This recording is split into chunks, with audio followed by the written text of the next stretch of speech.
Welcome to our revision video on the 7 Stages of Grieving by Wesley Enoch and Deborah Melman. Today we're going to be looking at the themes, along with some quotes and some of the features of construction of this play. One of the activities that we did in class was looking at different vocabulary and working out what this meant, how it would relate to the text, and what questions derive from these themes or ideas. This might be something that you wish to do for part of your revision, or practice using some of this terminology in your practice pieces. Today we're going to be going over some thematic notes. It's best if you start to record your own theme table with quotes and some analysis as we go. The first theme that you should know about are relationships and family. Relationships and family are essential to this text. 3 of the scenes which might showcase this theme the best include Story of a Father, Front and Centre, and Auntie Grace. That being said, it doesn't mean that this is the only place where these examples would work. So let's start with Story of a Father. Story of a Father considers the way the woman struggles with the impending death of her own father. The theme of unavoidable loss is evident due to the inequitable healthcare system. The woman, like many generations of First Nations people, know of the reduced life expectancy, and that includes her own father, and this further compounds her pain. The woman's father is portrayed as a role model and as an activist. She acknowledges that she will never have to live through what her dad suffered, but there's some deeper things that you need to think about here. Why is it that this woman's father is facing an inequitable death? Why is it that many of our First Nations people have their families torn apart earlier than what they need to be through our inequitable healthcare system? How can it be that a proud patriarch of his family, who has advocated for their rights and is such an important role model in the life of his daughter, is still suffering? And despite the fact that she will never suffer through the same thing her father suffered through certain levels of racism, through certain levels of battling the government, she still does suffer though. It's just in a different way. You could then look at Front and Centre. The lack of family ties experienced by those of the stolen generation is contrasted in the scene Front and Centre. In this scene, an old lady cries at funerals. Now, these are of unknown young men, and she says it's because she might be related, and if not, she gets to have a good cry. In this scene, the recurring motif of tears aims to highlight the ongoing and unnamed suffering of First Nations families. These families have been impacted by white government policies, and as such, their relationships and ties to family are not as strong as what they could have been. Now, you need to delve deeper into what impact that has had on the old auntie, the protagonist, and the community as a whole as part of your analysis. This is also shown in a different way in Auntie Grace. The disconnect of families is further accentuated in the scene Auntie Grace, obviously named after Nana's sister, Auntie Grace, who becomes estranged from her land, her culture, and her family after relocating to the United Kingdom. The woman is dubbed the Black Princess and is seen as disloyal by her Australian relatives. Now, the audience, us, only sees her in a different light when she carries her own pain and fills the case with red dirt from the grave. This scene highlights that families and relationships can be complicated. You want to start to consider why someone like Auntie Grace might decide to move to the United Kingdom, leaving behind her land, culture, and family. We know that it's not because she doesn't care, because we can see her pain in the final part of this scene. It may be related to some of the racism that she has suffered in the country, some of the lack of opportunities that she perceived that she and her further children would probably face if she remained behind. So let's make sure that we analyse these in detail. You may wish to pause on this slide to gather some quotes, but also, very importantly, some ways that this has been constructed. You can see in bold that there are certain features used by Enoch and Mailman to accentuate some of these themes. For example, in Story of a Father, there is an allusion to the 1967 referendum. In Front and Centre, there is an allusion to the stolen generation. And in Auntie Grace, there is the symbol of the suitcase and the red earth, all of which can further your analysis.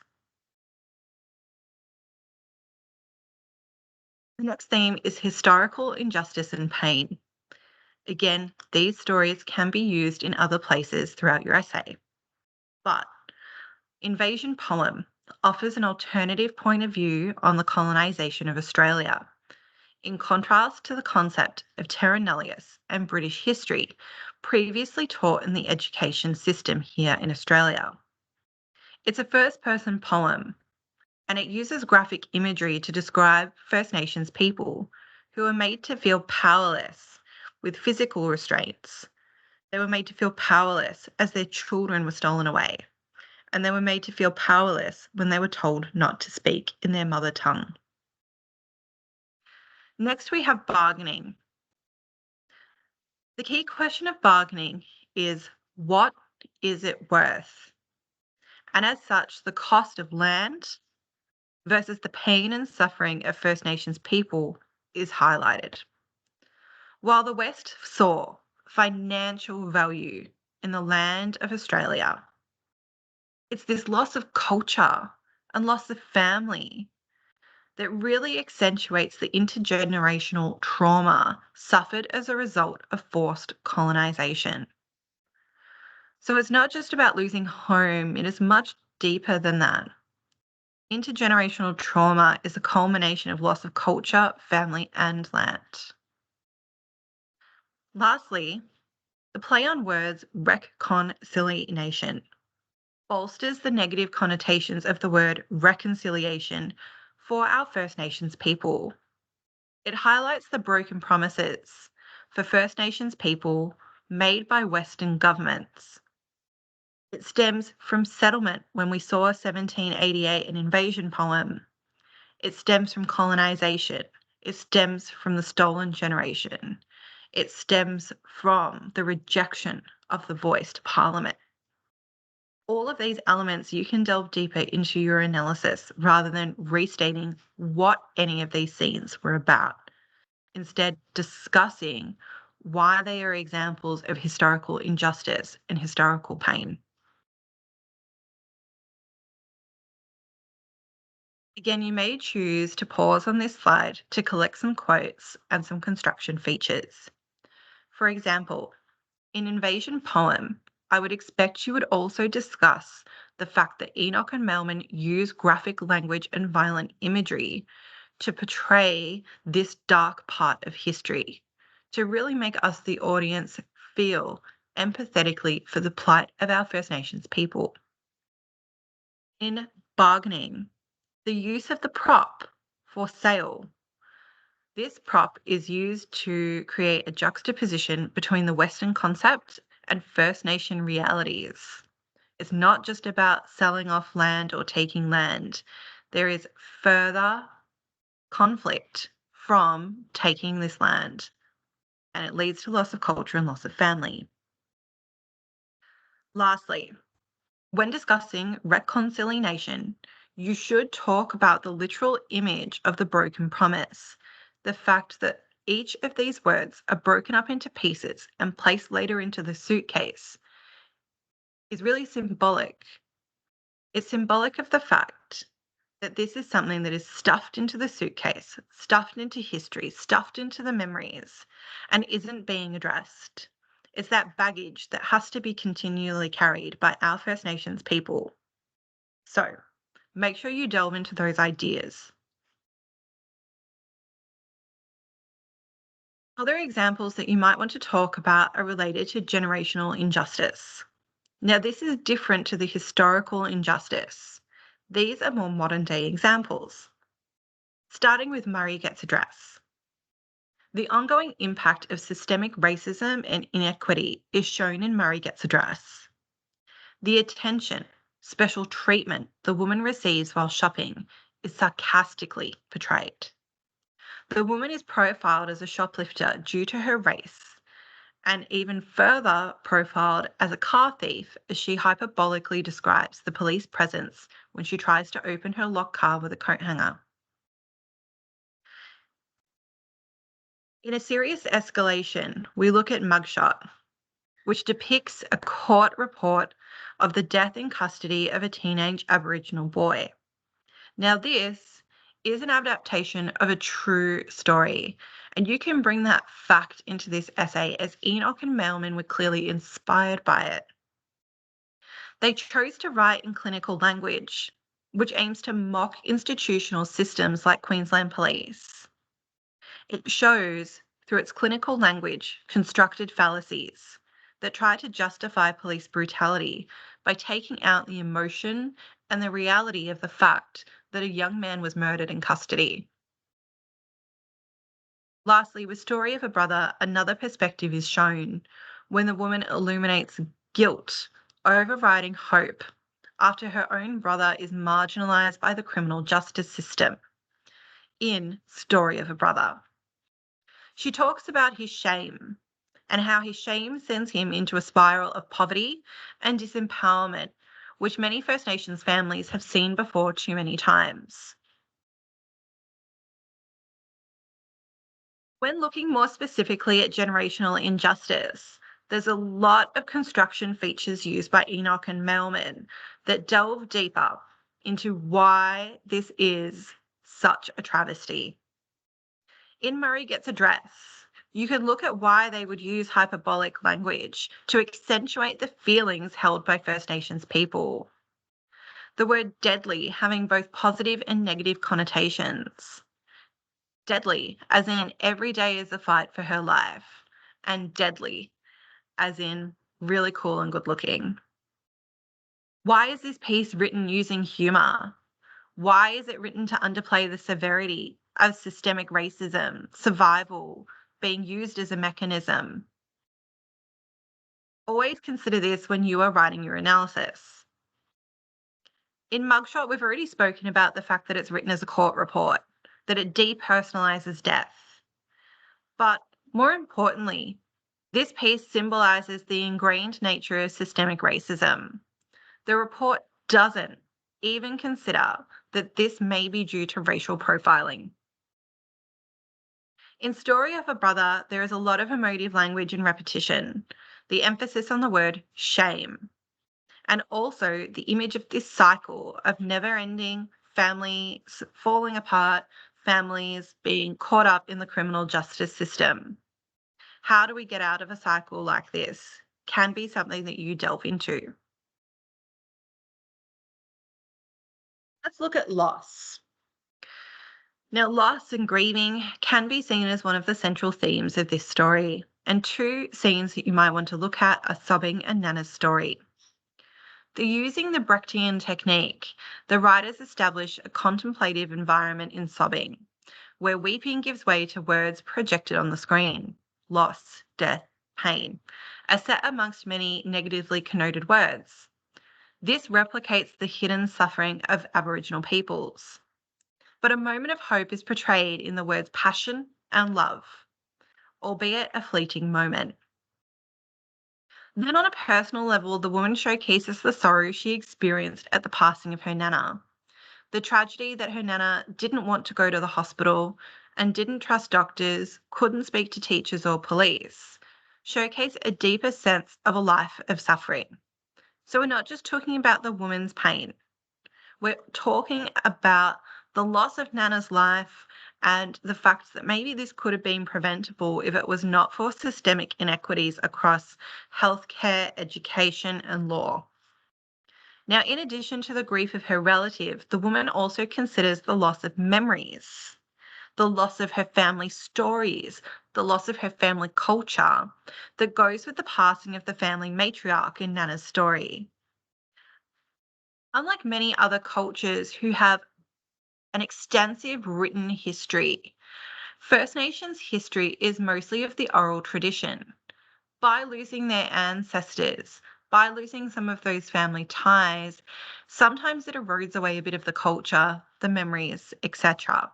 And that is something that should be part of the analysis. It's not just about the simplistic grief of the death of a grandmother. Again, here are some more specifics, including quotes and techniques.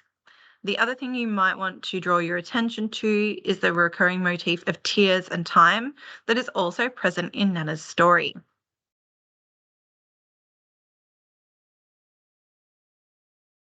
Memories and storytelling. Again, reflecting on Nana's story and its corresponding piece on photograph story. Nana's story considers the way a part of familial and First Nation true history is lost. The woman recalls Nana would tell us of the days there wasn't enough food to feed all of the kids. She wouldn't tell us a lot of stories, but when she did, we listened. Well, what does this mean? The hidden realities of the stolen generation and past sufferings have been passed down through families and future generations. But they're losing this connection without formal acknowledgement, as the stories of her life, our generations, our traditions, our heritage, who I am, is gone. And what impact does this have on her sense of identity and belonging? When you look at photograph story, the cyclical nature of time is highlighted as the woman opens a suitcase of family memories. The suitcase is a motif of the displaced identity, where the woman subverts the cultural practice of hiding names and images of the deceased. And instead, she views the family history packed away and pushed into the shadow. It seems to me this is her only way to learn and to keep track of her family's past suffering. The photographs included show the history of European assimilation.